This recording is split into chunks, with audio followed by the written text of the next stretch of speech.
I'm stoned, I'm stoned, I'm stoned.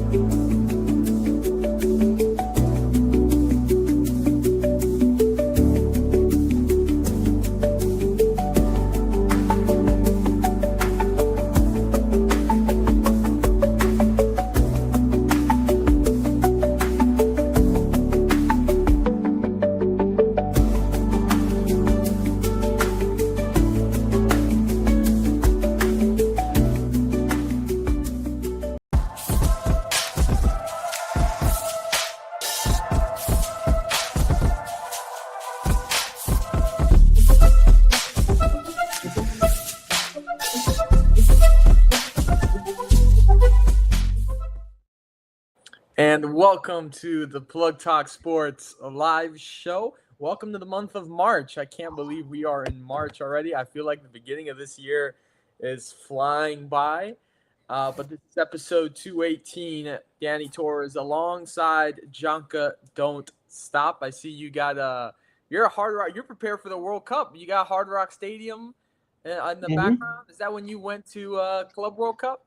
Yeah, against it was Bayern again. Flamenco. I think it was Flamenco, I think, or something. Yeah, it was Flamenco. I remember you went. Wow, look at you, man. All ready for the FIFA World Cup. We're not long away from that. Obviously, you guys can get all your soccer needs on Thursdays during Pressing Matters. And you can get all your betting needs on Friday nights with plug picks. We're losing, but we're not losing bad. Monday night. Before we get going, as Jonka always says at the end of our show, support the troops. We do know right now, obviously, I'm sure all of you are well aware that there's something going on right now called Operation Epic Fury.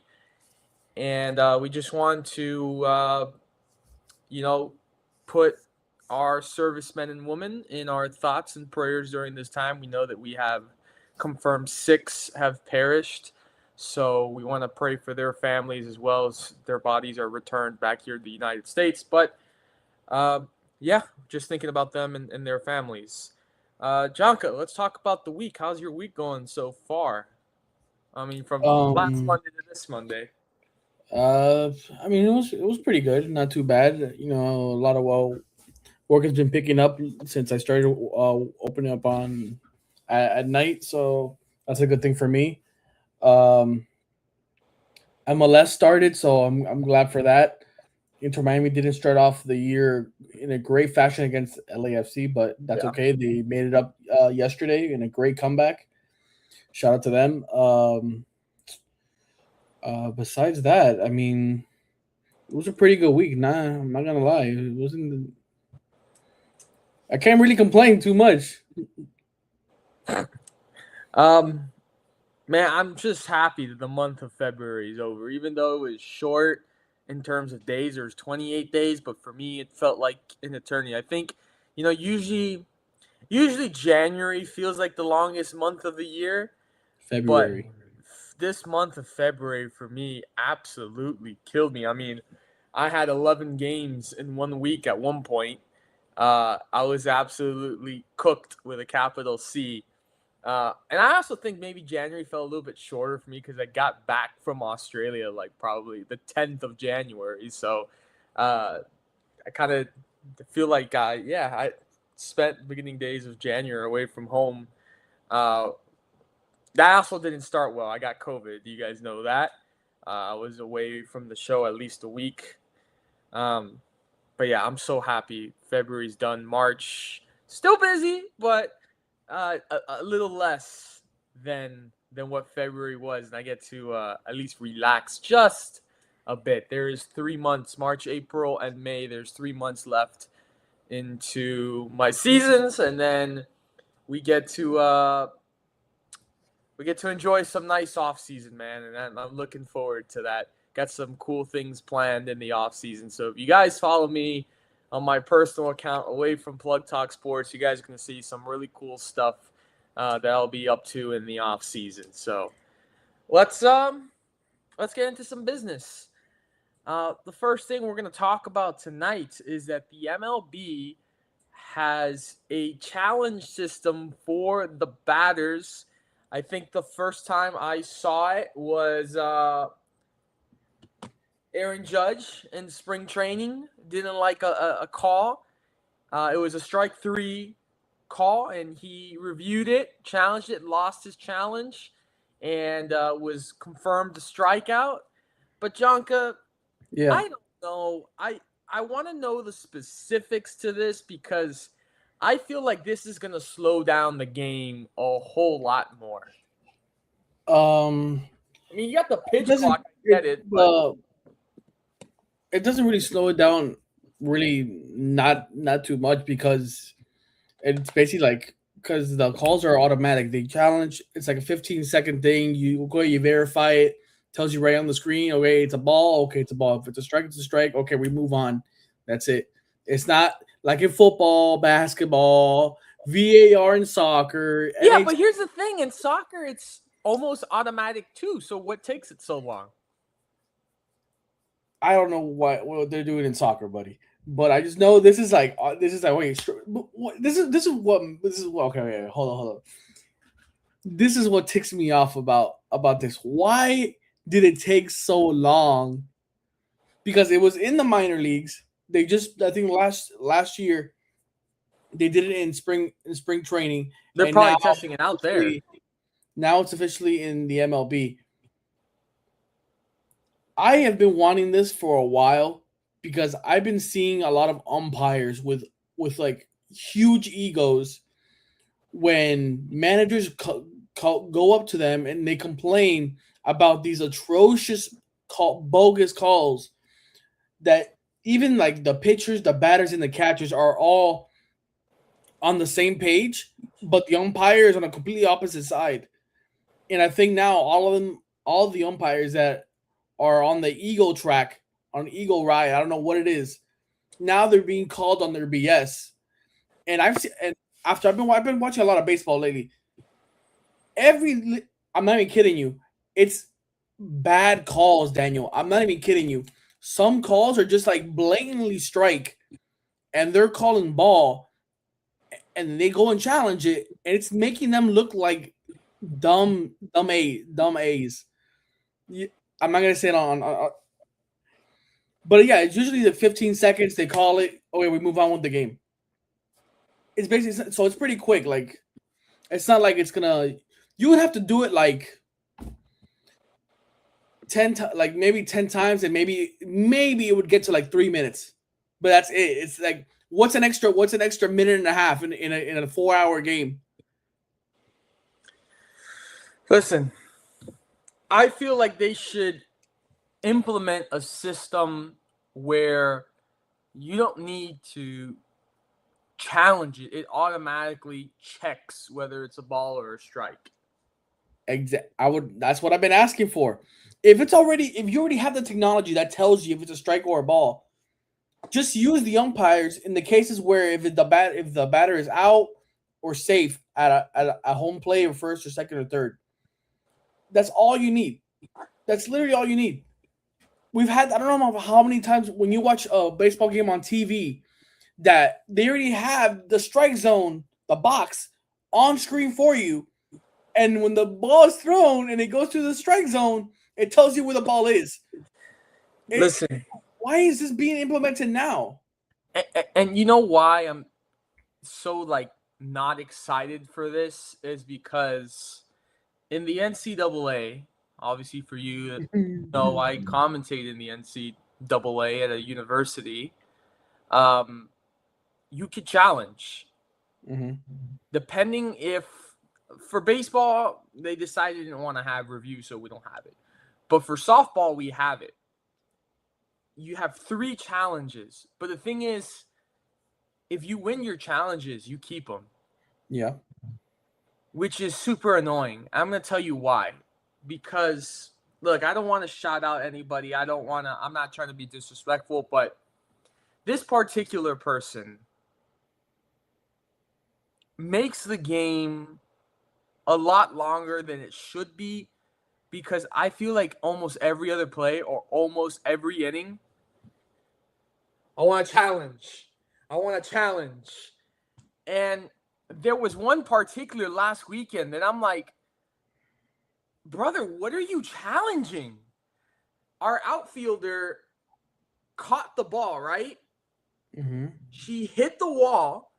Yes. Well, let me explain it to you, Jonka. I want you, by me explaining it to you, I want you to tell me what you think the call is, okay? Okay. She's in center field, catches the ball, right? Hits the wall, and then drops the ball over the wall. What is it?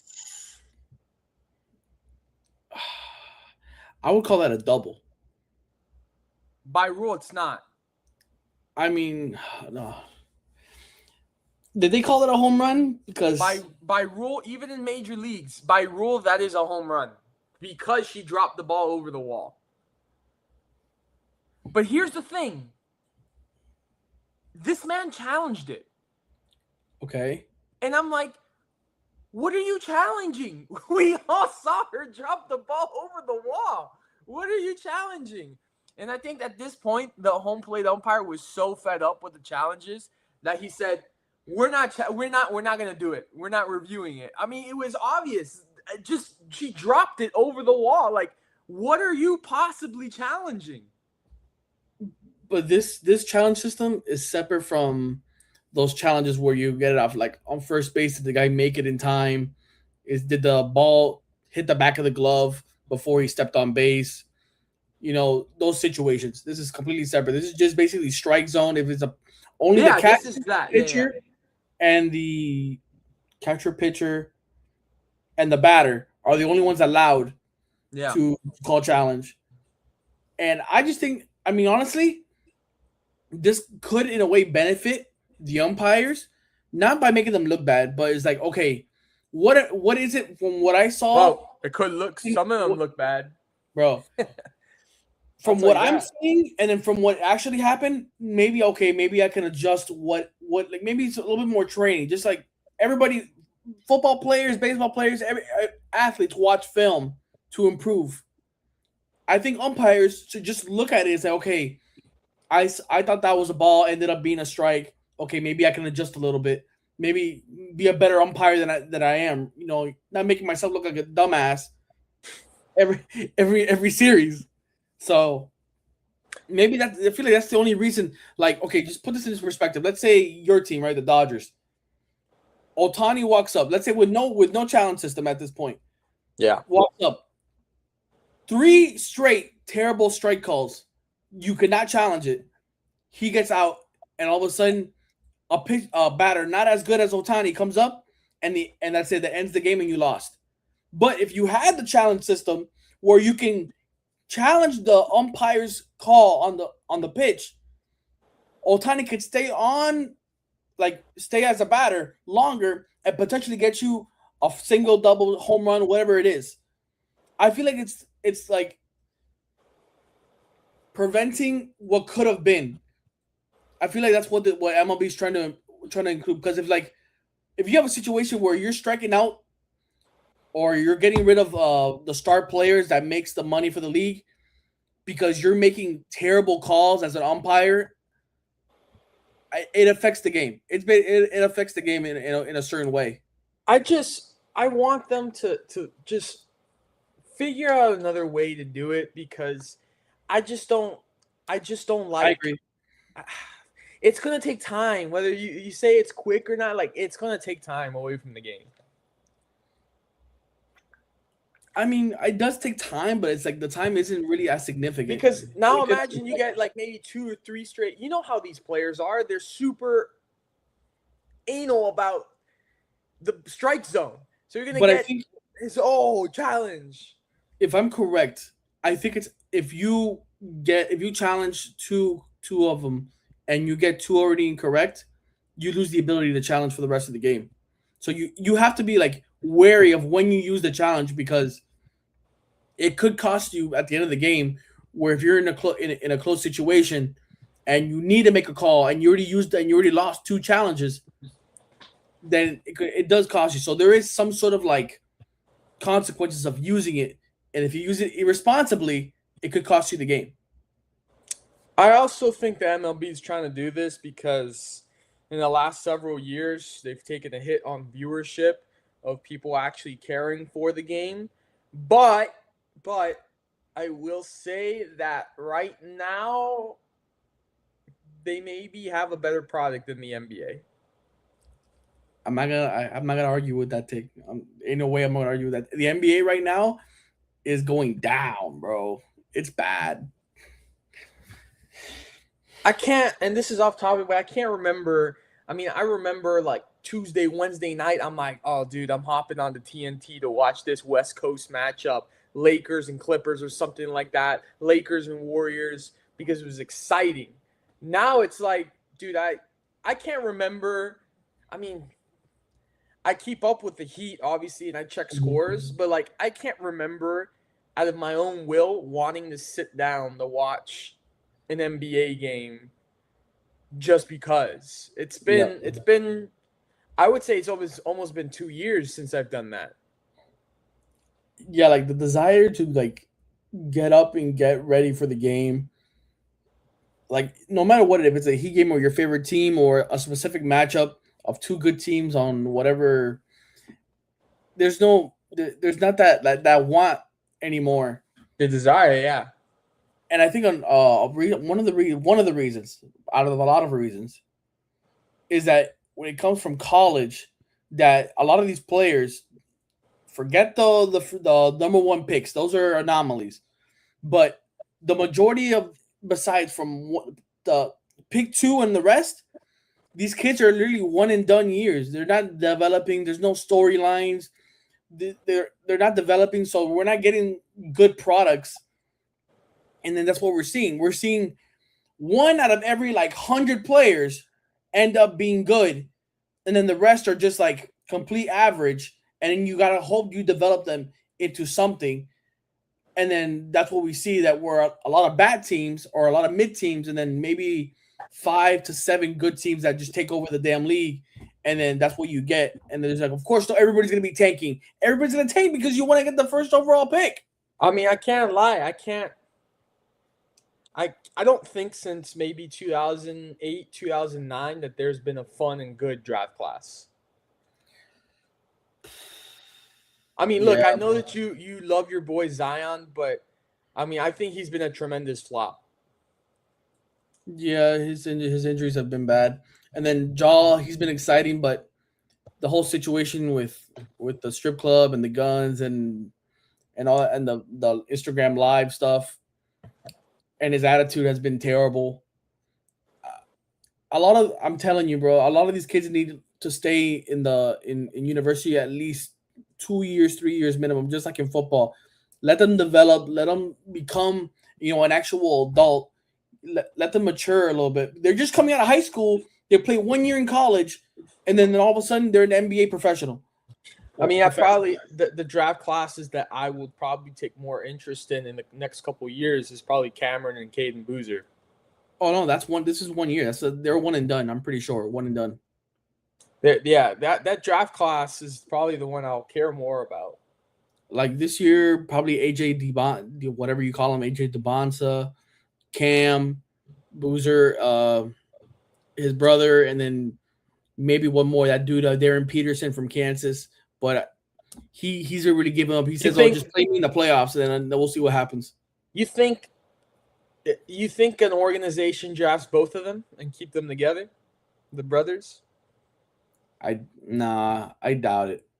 I mean, if what I mean, I know Cam. I think Cam is going to be probably the number 1 or number 2 pick, but his brother, I don't know. Almost like it's almost like a Mendoza situation, huh? I don't know how far he goes. Like it's Fernando and Alberto, and it's like, where do you put Alberto in the situation? Listen, man, I don't think people give Alberto enough credit, and I will tell you. No disrespect, Alberto, if you're watching this. I'm telling you right now, Jonka, I think he's gonna be a dog at Georgia Tech. Bro, Georgia Tech. I said it like 2-3 years ago when they hired that new head coach right before they played Miami, and that's when Miami gave up that crazy ending with Don Chaney fumbling the ball. That's the game. I told you don't know heading into that game what this coach's scheme is. You don't know anything about the new coach. And they rode that wave, and they've been doing pretty good ever since. I'm telling you. We'll I see. think he's going to be a dog. I think I he's kind going of to be a wish that dog. Eric Rivers would have stayed one more year, but he was a senior. He would have been nice. It would have been cool.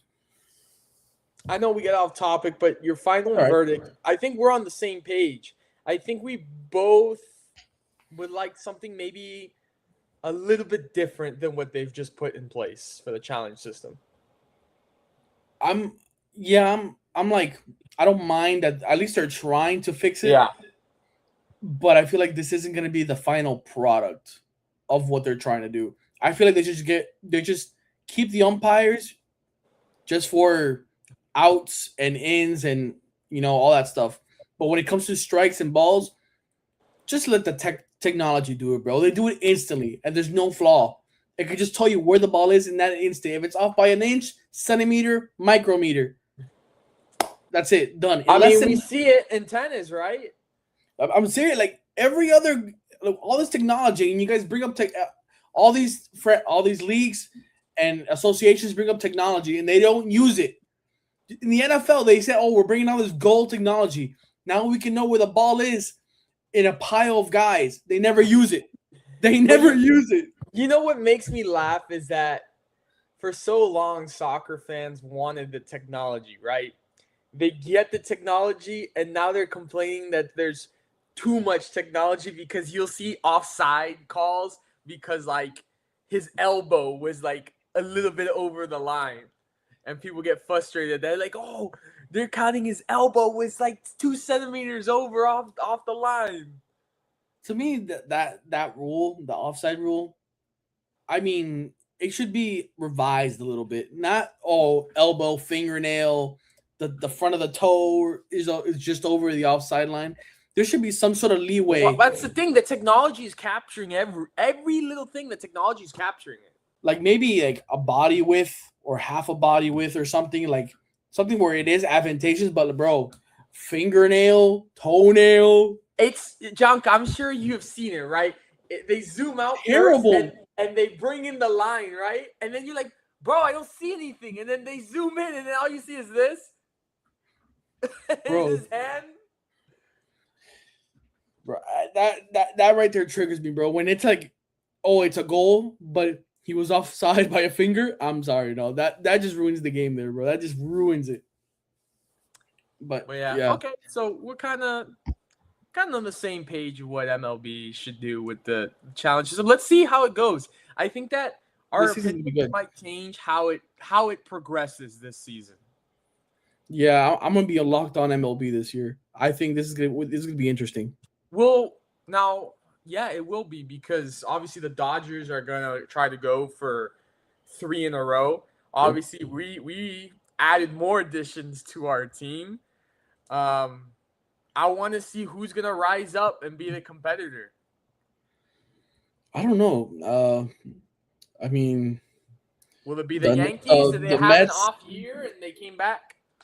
The Mets, the Yankees, obviously. Who do I think? I don't believe the Mets. I'm trying to think. Maybe Toronto can make another run again. Yeah. Padres. I feel like Giants, maybe. I think the Pirates are gonna trade Skeens. I don't know when, but they are, because there's no way he's gonna walk away as a free agent if they don't trade him. There's a whole tiny situation where you can't let him walk because you're not gonna get anything for him. So you just have to get rid of him. Do you trust the Phillies again? They choked big time. Bro, did they choke? Nah, bro. That's bad. Do I trust Bryce Harper and Kyle Schwarber? And I think, do they still have Nick Castellanos? I don't remember. Realmuto? Yeah. I mean, Phillies, you can never count them out, but they're a regular season team, but we'll see how they do in the postseason. What about the Braves? Braves. No. Oh, do you know what? Do you know who? Unfortunately, I think I'm in the hardest division in baseball. But the Baltimore Orioles, the Red Sox, I don't know Bro, about that, bro, the buddy. Orioles The with Pete NL Alonso, West, the NL West is not an easy division either. bro. Red Sox, Yankees, Orioles, Rays. the Rays and the Toronto Blue Jays. We got Dodgers, Giants, Padres, Diamondbacks, and then you can discount the Rockies, but the rest of those teams are good. I mean, Diamondbacks were just in the World Series 3 years ago. 3 years ain't nothing, bro. And of That's course, then the Dodgers the last 2 years. bro, but just imagine everybody like the Yankees are not on the Dodgers. Like everything, I feel like our thing is so even. Like Orioles, Yankees, Toronto, and then the Red Sox. They're all competing to see who's gonna get that one top spot. Bro, get ready. I'm telling you, this division is crazy. I'll be honest with you, I don't think there's anyone on the Dodgers level. Bro. Hey, until the MLB fixes the deferred money situation that everybody's complaining about, then it's legal. So you can't really complain about it. And they've asked some players like Manny Machado, who openly hate Dodgers now, which I don't know why. I think the Dodgers were his best chance to win a World Series, and said he went to stupid San Diego and still hasn't been able to do anything. Highly a kid, bro. He said it. He's like, I don't mind the Dodgers spending money. Yeah, it's just spending. That's how the game is. Shout out to the Marlins that don't spend money. Bro, it's just you look at our bullpen, man. Ben Casparis, Edwin Diaz, Jack Dreyer, Tyler Glasnow, Bruder Gratterall, Kyle Hurt, Will Klein, Landon Knack, Bobby Miller, Otani, Roki Sasaki, Tanner Scott, Emmett Sheehan, Blake Snell, Blake Trinan, Alex Vesia, Justin Robleski, and Yoshinobu Yamamoto. Bro, I mean... And Otani. Yeah, I said Otani. Oh, okay. The bullpen is stacked. Then we go to catchers. Dalton Rushing and Will Smith. Infielders, Mookie Betts, Tommy Edman, Alex Freeland, Freddie Freeman. Then we've got Kim. I can't pronounce his first name. Max Muncy and Miguel Rojas. Shout out Miguel Rojas, man. Big time in the World Series. And then outfielders, Alex Call, Teoscar Hernandez, Andy Pajes, Michael Ciani, Kyle Tucker, who we just picked up. That's crazy. That's a crazy pickup. I'm telling you, this roster's just stacked, man. The only thing is, obviously, if they stay healthy, it's stacked. Health is always an issue in such a long MLB season. It's not gonna matter, bro. It's not gonna matter. You can literally sit Otani the whole year, and you'll probably still get first place in the division because of how good the squad is. Yeah, but it's gonna be a good year, man. I'm excited for it. We got World Baseball Classic first before the season kicks off. So USA is number 2 in the rankings. Japan is number 1. It's gonna be. I think it might be end up US Japan again. I'm not gonna That's my prediction. Even though we had a lot of noise, Cuba, or Dominican Republic, or Puerto Rico, they got ball players over there for sure. But I'm going U.S. Japan in that final here at Lone Depot Park in Miami. But moving over to soccer, Inter Miami, first 2 games of the season in the books. They got smashed 3-0 against LAFC, and then a comeback victory last night in Orlando at Inter & Co Stadium against the rivals Orlando City, 4-2. Let's start with the LAFC game first. I talked about this on Pressing Matters, but it's evident, I think, and we saw it in last night's games too. I think it's so evident the gaping hole and need after losing Busquets and Alba. Yep. You can see it. The chemistry is not there, bro. And let me tell you, this match against LAFC at the LA Memorial Coliseum, 2 players absolutely cooked Inter Miami's back line, and that was Denny Boanga and Heung-min Son. Yep. Both of them absolutely they couldn't. I mean, Falcone couldn't do anything about it. they just couldn't. They couldn't handle them. Noah No Allen was experience. getting. Dude, Noah Allen was getting. He could not handle Denny Boanga the entire night. He could not handle him. Noah Allen, he needs to come off the bench, bro. He's not a starter. At least trade him for something with some cash considerations for somebody. I want to look. This is our back line right now, and again, since the inception of this club, the defense has always been my issue. Always has been my issue of like we invest so much money in attack, but then our defense is mid. And then I don't know. I'm not going to lie with you. Maybe, yes, it's been 2 games, but I don't know how this addition of Dane St. Clair, goalkeeper, how it's going because. Hey, I said it. He's not in the form that we saw him as goalkeeper of the year for Minnesota United. I mean, he had crucial mistakes in the game against LAFC, crucial mistakes in the game against Orlando. I mean, they took out Rocco Rios Novo, who did a good job at the end of last year. I mean, they won the MLS Cup with Rocco Rios Novo. You did good. Goal. Oscar Ustari did a good job in the FIFA Club World Cup. Yep. In goal, they got rid of him. He's gone. And they bring in Dane St. Clair, and it's kind of like he has not had a good start in goal. But go ahead, Jonka. I'm not going to put it all on him because the defense has been dookie and dog water. And, I mean, also, it's a team without Busquets, without Alba anymore. And I think they're having chemistry and communication issues, which I low-key kind of expected it to happen.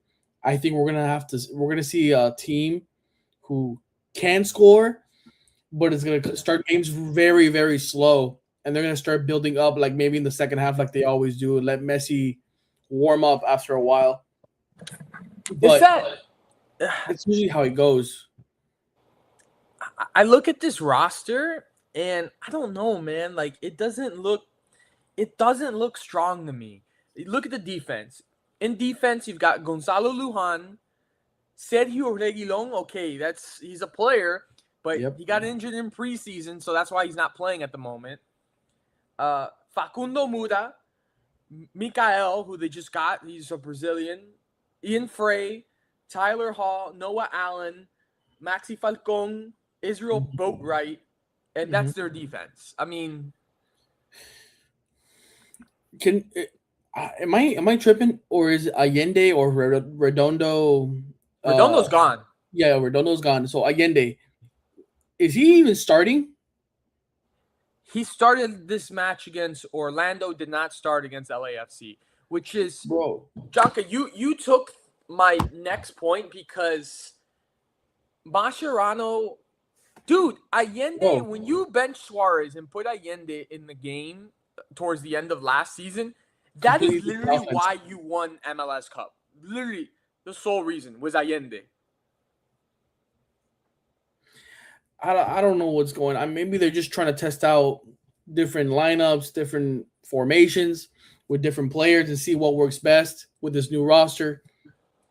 But it's not working. It's not working out. You're gonna need to find somebody. And plus, if you're not gonna start Luis Suarez, and you're just gonna have him, and you're gonna also not start Allende, so then why the hell would you have Suarez in the first place?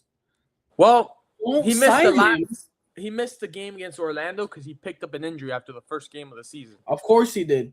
So, like, I don't want to bash the guy, but at the same time, like, you're hindering this team from an extra player. Who knows it could be offensive or defense. But I think from what we're seeing, it could be a needed defense where we could need a roster spot or maybe an international spot that you're using up. Maybe we get somebody on loan and we can use it, bro. It's mind-boggling. We can score with all the guys that we have now, but the defense is not up to. It's not how it's supposed to be. After losing 2 legends, you saw what the problem is. You're gonna have to solve it somehow, some way during this season, and Messi's gonna have to work his magic every effing game. bro. Like, you're asking this guy to do too much. I understand he's the lead, he's the captain, the leader, he makes the most money, but at the same time, he's human. You cannot expect Messi to make the most pinpoint passes every single time. There's no communication on this team, no chemistry, no nothing. It's terrible. The reason, and Mascherano, this is, I think, why they won 4-2 against Orlando, because he made these substitutions, and obviously the people that just cover Inter Miami, they're not like, oh, there's only one guy I trust, or two people that I trust really for Inter Miami news. That's Alex Windley and Franco Panizzo.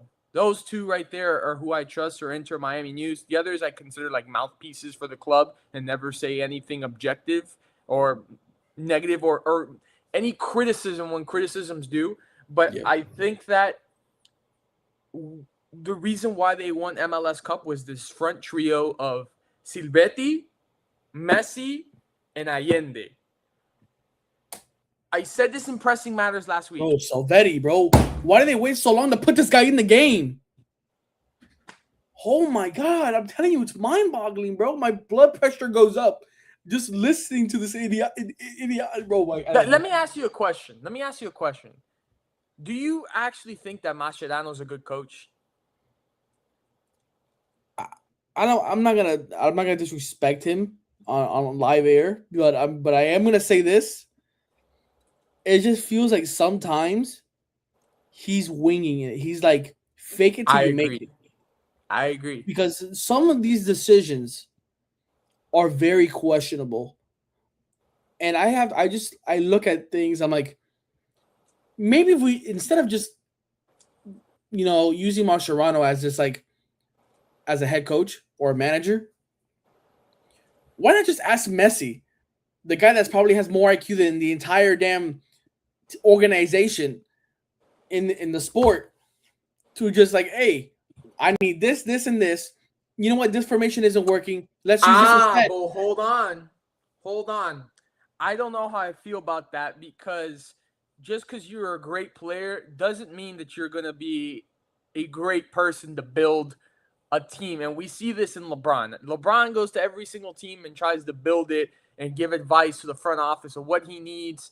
So you need to be careful with that. Just because you're a good player doesn't make you a good GM. But I just feel like Messi knows who he has more chemistry with, and I just feel like Mascherano doesn't take that into account. He just tries to see what he can do and make himself look professional by making all these substitutions and all this smoke, trying to like dip and weave, trying to do too much. Put the best players on the damn field and see what happens. If one guy isn't performing, okay, then make some adjustments, do something. But it just feels like if Messi's not, I'm not even kidding you, if Messi's not on this field, we're probably the worst team in the MLS. And I'm taking that to the bank. To the bank. Listen, there's one factor we haven't talked about. Because we've talked about Silvetti, Allende, and Messi works. Why would you change it? That's what won you MLS Cup. The one factor we have not talked about is why they changed it. They bought Germán Beterrame from Liga MX club Monterrey to come to Inter Miami, and that is why they broke up that trio, because Beterrame has to play. Yeah. But through 2 matches, I have seen zero from Beterrame. Zero. I haven't seen anything from him. And I'm low-key disappointed in how he's played thus far. I think you know who I'm going to say. Rodrigo De Paul has been playing. Guys, look at me. If you go back and watch, it has been terrible. That guy has been the culprit of so many goals because of his terrible passing and lack of effort in the damn match. It is blasphemous to watch. I feel like he has more energy getting out of bed than he does playing in this match. It's really bad. Like, Rodrigo, listen, you're a talented player, but I don't know what is going on with you. You need to fix it quick, bro. Fix it. It's bad. Listen, Orlando brought it to them. Orlando brought it to them. They will go up 2-0. What happened in the second half? Obviously, they made those subs. They put Silvetti in the game. Finally, We get that kind of trio of Messi, Silvetti, and Allende. I also do think that maybe Orlando got a little bit too confident at home because they went up 2-0 and the crowd gave them confidence. But this is an Orlando team that really has no stars at all, and they brought it to Inter Miami. They did. They really did. And my question to you, Jonka, is if they secure this deal with Antoine Griezmann to bring him to Orlando, what do you think this does? I mean, we saw what they did without any stars. What do you think this does for Orlando, bringing in Griezmann and adding him to this current squad? I mean, it makes them tougher, better shooting, better overall team, a better overall team because now you got a star that the opposition has to worry about, and now you got to account for him. And Orlando City's a good squad. They're well coached. They probably have one of the best coaches in MLS. Yeah, I don't. They would be really dangerous. Like if I can put the ranking right now, it would probably be LAFC, Miami, of course, because of Messi. You have to put them up there. Yeah, Vancouver with Mueller, and then if with Griezmann to Orlando, maybe fourth. You can make an argument for third over Vancouver. And then was it Minnesota? Was it James? Yeah.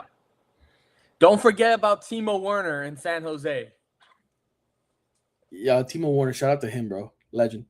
I mean, Philadelphia. I don't know what's going on with them, but that's another story for another day. But yeah, Griezmann to Orlando would be crazy to see. I would buy a ticket if they come and play it here in Chase Stadium or even maybe Miami Freedom Park. You know that MLS does power rankings, and after this I don't weekend, believe in those rankings at all, bro. They're the worst MLS thing. puts Miami straight back to number 1. I'm like, no. LAFC has to be. Why would you put them above LAFC, who spanked them?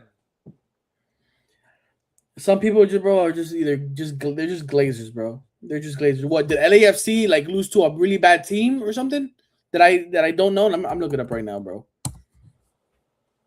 Bro, because sometimes people they really piss me off. Washington, okay, they didn't lose to anybody. Nope. Yeah, they won 3-0 to Inter Miami. Then they go on and win 6-1 to Rio España. Yeah. In the CONCACAF Champions Cup in the first round, leg 1 of 2. San Diego FC is okay. The whole division is 2-0. Shocked a lot of people in its inaugural year. Yeah. Hey, shout out to them. Hey. Yeah. I can't hate on that, bro. Hey, listen. They're Miami's CONCACAF champions. It's coming up, I believe. Let's see. Who do they play? Nashville. Bro, Messi and Nashville have a really complicated relationship, bro. They hate each other so bad. But those games are always tough. Who do you think Messi hates more, Nashville or Columbus? I think he's starting to hate Orlando. I'm not gonna lie to you. But between the two yellow teams, Nashville. You think he hates Nashville more? Nashville. Bro, I know Columbus likes to get on him, bro. Let's switch to the other football. Jonka, there's been talks. So we're talking about free agency here. Yes, sir. There's been talks that Max Crosby to the Dallas Cowboys could be a real thing. Yep. What does that what does that do to Jake Ferguson? Max Crosby's at the end. No. I am saying Oh, like money wise, contract wise. Yes. Jake Ferg. I mean, We know. I I don't mean, know. we'll take in the defense. We know the defense needs help. We'll take Max Yeah. Crosby. Oh no, yeah. Well, I think any team would be stupid not to take Max Crosby, but I don't know if they would release him or would he be included in the trade? Because I mean, the Raiders have Brock Bowers, Yeah. so I don't think they need a tight end, but maybe they need tight end depth because Brock Bowers has been dealing with some injuries. Maybe they would take that. But I have heard that Max Crosby or the Raiders have been asking for 2 first-round picks and a player. That's a bit. I don't So know. Jake Ferguson is getting a 4-year contract extension Mhm. worth $52 million that he signed in July of 2025. Here's the thing: they've talked about in order to get this deal done, they need to restructure Dak, they need to restructure CD, and they would have to restructure Jake Ferguson. And if you're gonna restructure anybody first, it's gonna be Dak and CD. So that kind of leaves you, okay, what are we gonna do with Jake Ferguson? I think the more likely outcome of the restructuring would be Dak. I don't think it would be CD because CD is gonna be. Oh, I just got this money. I literally just signed the contract last season, and now Yes. you're already asking for a restructure. Like, Plus, they're putting the franchise tag on George Pickens. we'll see what happens with that one too, because that's gonna be another crazy situation. And you signed Javante Williams now.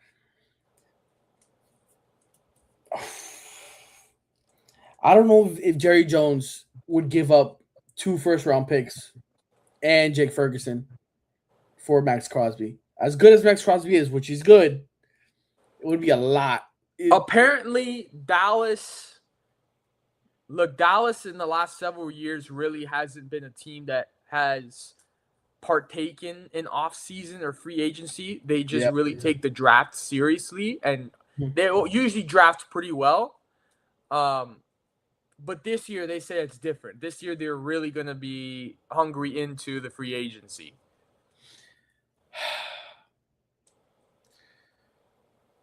I don't know. As Zaraku just had surgery, by the way. Oh This guy yeah, had surgery. that's a tough one. I mean, Zaraku, he's still on his rookie deal. Overshown's a beast as well. I don't know if they can't restructure enough money.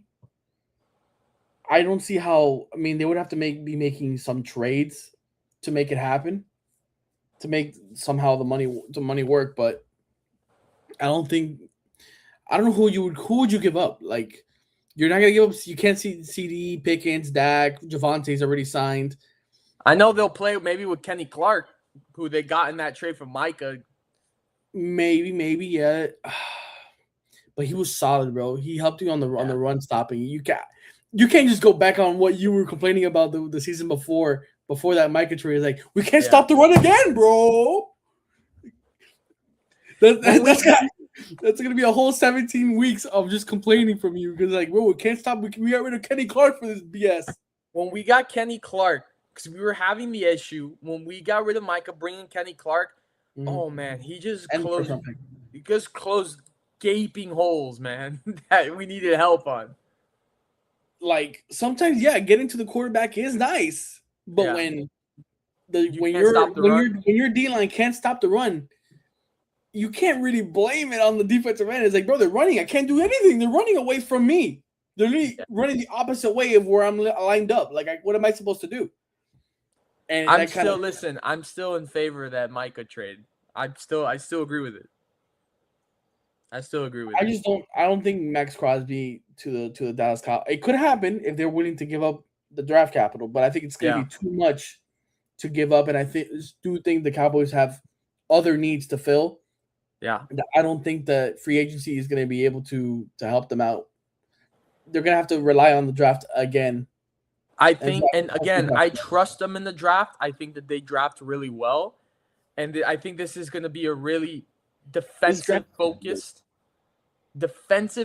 draft because, Jonka, if you look at our offense, we had a top 5 offense for sure in the league. We just need to focus on that defense now. 100%. And I think, I forgot the guy that you lost, the offensive lineman, and you guys, he retired. Martin, was it Zach Martin? Zach Martin, yeah. Yeah, after losing him, you can kind of tell like the offensive line was kind of taking a little bit of a hit. We'll see. I don't know what Jerry Jones is gonna do. This probably might be like a 2-year thing where they're just gonna see what happens. Yeah. I don't know what we would do. I'll tell you what. I like the coordinators that we have brought in. I do. We're talking about, if you haven't seen, the Kobe Dean to join the Cowboys. That's a good pickup. We finalized that. I really like that. And I will say, I've always said it, I was not a fan of Mike McCarthy. I know we didn't have a good year one under Brian Schottenheimer, a.k.a. Shoddy, but I like him. I really do like him. I think this upcoming year will be interesting. And, yeah, I think it has to be an all-defensive draft. This is what I want to talk about. I wrote an article today about it on PlugTalkSports. You guys can check it out, whether on X, and you can check it out there, or www.plugtalksports.co. Link in bios. There is rumors swirling that Tua is not going to be traded, but that he is going to be released, and the Dolphins are going to eat the money of the contract. Purgatory. That team is great. They've been linked to several quarterbacks already. The one I said last week with Brandon, what I tell you? Malik Willis. AR-15 from the Colts. He's most likely going to request a trade when free agency opens. Him. We've talked about just giving Quinn Ewers the shot. I wouldn't mind that either. I really wouldn't mind it. They have, and I saw this today, what if the Dolphins go and draft Ty Simpson? If the Dolphins drafted Ty Simpson, I think the entire fan base will probably throw a riot at Hard Rock Stadium, right where you see behind me right now. This still stadium you'll see behind me will be probably under riots. Not that Ty Simpson is a bad player, but I just think the whole team has so many different priorities besides quarterback at the moment, where you need to build around the quarterback first, and then you find the quarterback. They have no O-line, no D-line.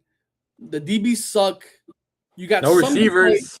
You got some good players, the Achane, Jordan Brooks, Chop Robinson, maybe somebody in the DB room, maybe Jason Marshall from the Gators. But besides that, they really don't have anybody else. I mean, Ollie Gordon, shout out to him. Love him. But they don't really have anything, Daniel. They got Waddle, okay? You got Waddle, but so what? Waddle's inconsistent and injury prone. Every year he gets targeted and it's out. He's out. Period. And you can't throw it if you have a bad O-line. Kyler Murray is going to be on the market also. I wouldn't mind Kyler Murray. I honestly would not mind it.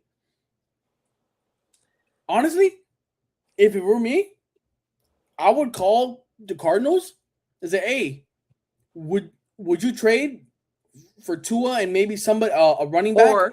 Or would you swap with Atlanta? Give Atlanta Tua and you bring down Kirk Cousins.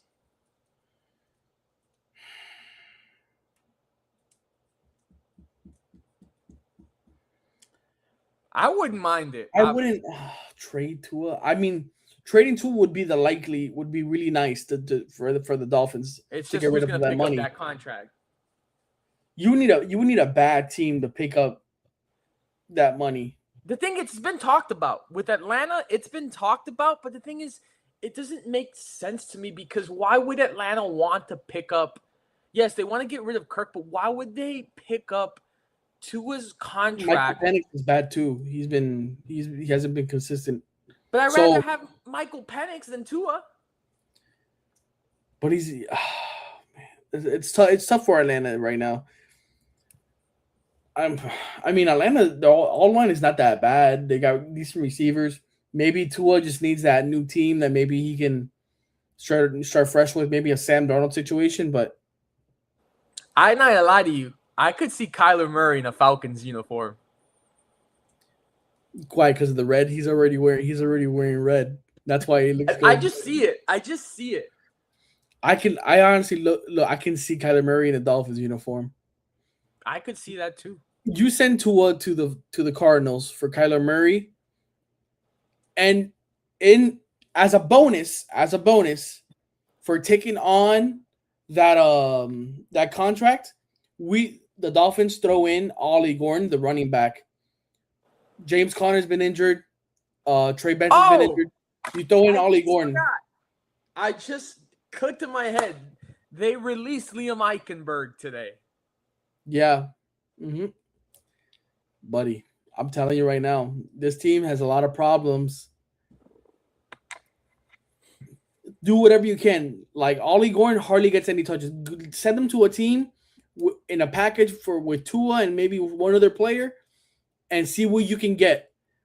And the team will bite the bullet with the contract, but hey, you got a decent haul for it. You got a rookie deal, Ollie Gordon. Maybe you get, I don't know, a defensive end that maybe Chop Robinson. He hasn't really done much. You send them over, and you get Kyler Murray or whoever you get. I wouldn't mind it, bro. I gotta ask you that $99 million, bro. You gotta get rid of that. I gotta ask you about two Hurricanes. First, Francis Mauigoa had a conversation with the Dolphins. Is that a possibility?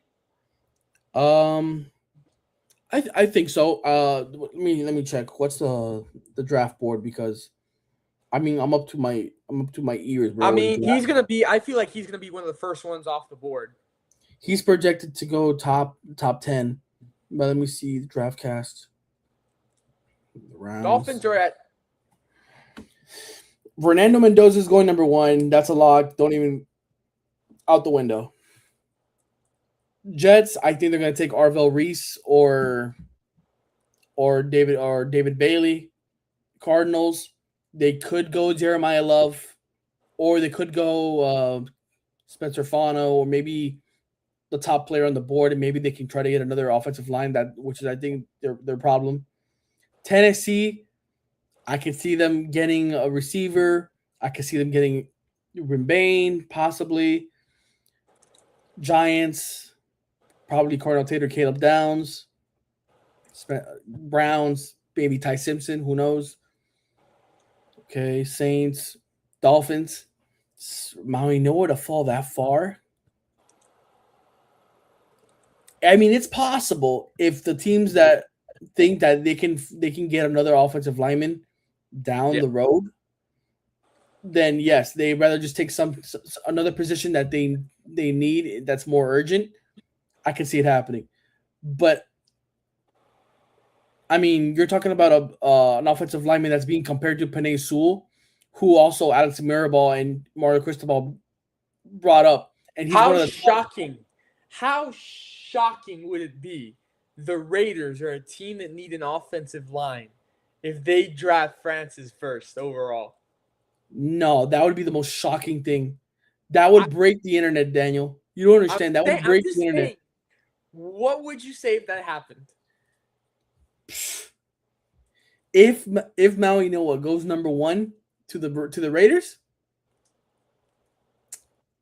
bro, I'm really screaming at the top of my lungs, and I'm throwing up that U to that TV, bro, because another number 1 overall pick in 2 years, that'd be back-to-back years, I think, right? Yeah, bro, that would be Daniel. Do you know how crazy that would be? I think it changes the whole draft because then people are going to start to think, shit, Mendoza's on the board. The thing is, like, damn, yeah, we need a quarterback, but is Mendoza that generational of a quarterback? And plus, we need way other more important things than just a quarterback at the moment. Like, we have no receivers, we got no defense, no offensive line. Like, Ashton Jeanty can't even run like 5 yards because our O-line sucks. I'm not gonna especially lie. the I think he AFC. can be. I think Mendoza can be a generational talent. Oh no, I'm not saying he can't. I'm just saying like the Raiders are such a shit show where that they need so many other things besides quarterback that I wouldn't mind seeing them either, how do I say, drafting Maui Noah or trading back and getting a huge haul and then using those picks to revamp the roster and maybe build, and maybe you can get Mendoza or Arch Manning the next year, or Trinidad Chambliss or whoever it is. Last one for the show. I want to ask you, second hurricane, Carson Beck's had a conversation with the Dolphins. Yes, sir. What do you think of that? What do you make of that? Is that just a conversation to be nice, or is there any? You think there's any reality to that? I mean, the Dolphins are low key in a desperate situation because, like, they could, like we said, like they're in a Tua situation. Ewers, I don't know if what's his name, Zach Wilson will still be there. Yeah, I could see him. I could see Zach Wilson getting cut or released, and then bringing him back as a backup. I mean, Beck being a Florida kid. I mean, he played in Miami, so he's already familiar with the stadium. I don't know what. I don't think he's gonna go first round or even second round. Maybe he goes third or fourth, but I don't even see that happening either because they need so much more. I don't know, bro. It's like, let me see. What do the Dolphins need? I mean, they had a good conversation about Carson Beck maybe going to Arizona. Arizona? Yeah.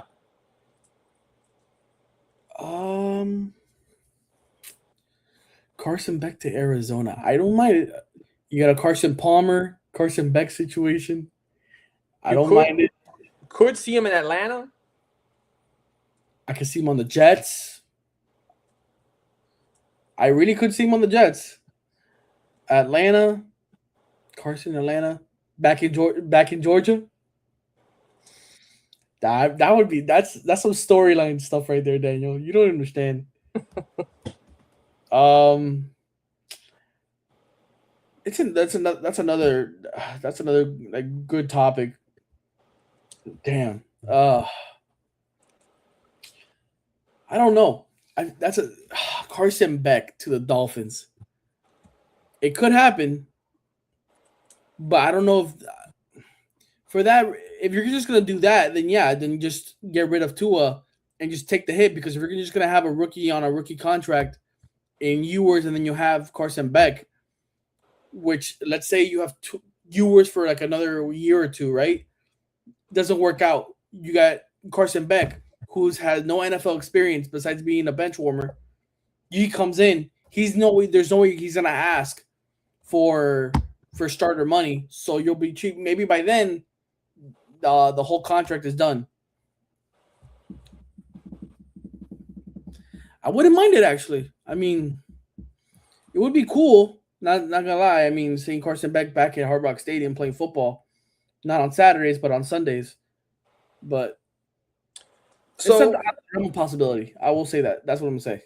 before we go, I just mentioned these two. We didn't get to talk about them, but I'll just mention them. They're two players to keep an eye on. Montgomery was, I wouldn't say released, but came to an agreement to leave the Lions. Thank you, God.